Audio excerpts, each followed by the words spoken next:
Many people are confused about the difference between hearing and listening. Hearing is one of the traditional 5 senses and simply involves the ability to hear sounds through the ear. It doesn't matter whether we understand the sounds or not. But listening, on the other hand, is all about making sense of what we've heard. And our brains carry out a whole range of activities in order to do this. Firstly, our brains decide whether the sounds reaching our ears are the sounds of language. We do this by trying to match the sounds we're hearing with words we already know. Then we group them together into phrases, which helps us to clarify in our minds what the topic is that we're hearing about. Finally, we make connections between what we think we've just heard with our pre-existing knowledge of the topic, based on our knowledge of the world. This way, we develop an understanding of the overall message. So, there's a lot going on in our brains when we listen to something. And although listening is often called a receptive skill, it's certainly not a passive one. A good listening assessment should try to copy the real-life use of the language as closely as possible. For example, there'd be little point in trying to assess someone's ability to extract factual information from an announcement at a train station if the listening task itself didn't resemble train station announcements. Lots of different tasks are used in listening tests. Sometimes, test takers are asked to pick out a word from several that sound alike, or to recognize the correct grammatical tense or words connecting sentences like however or consequently. Often, the meaning of unknown words has to be deduced from context. They might be asked to listen to something and identify the main ideas to get a general understanding of what it's about, which might lead to being asked to summarize the whole topic either in writing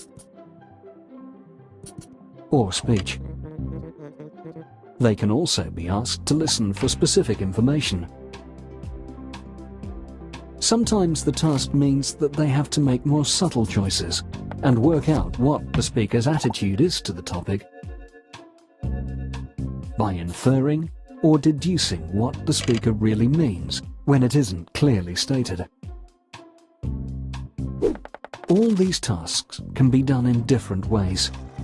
For example, test takers might listen to someone reading something aloud live, or they might listen to an audio recording playing through speakers or headphones. Another option is to listen to a simulated live discussion or talk either on video or via a computer. Test takers might be asked to answer questions, either by choosing the best response from a number of responses, as in multiple choice tests, or in writing, either with a single word or short answer, or by writing a longer response. Of course, in the end, all these tasks have to be given marks or scores. So, it's important to decide beforehand how questions are going to be marked, and to make sure the test takers understand how their tests will be scored.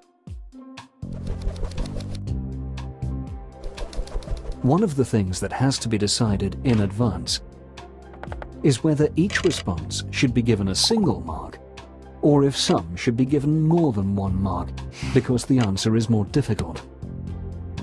This is called weighting. Another important decision is whether some marks should be given if an answer is partly correct, but not totally. This is called giving partial credit. If the listening tasks require written responses, we have to decide if grammar, spelling, and punctuation mistakes should be penalized. We also have to make sure that the number of possible correct answers to open-ended questions is limited, so that marking is easy and fair to all test takers. So, to create a useful listening test, we need to think about all these things, while at the same time making sure that the test taker's listening ability is being assessed in a meaningful way. Getting all this right isn't easy, and that's why listening is often said to be the most difficult skill to test. But it's also the most widely used skill. Since we can't have any communication without understanding, so it's certainly a very important skill to test.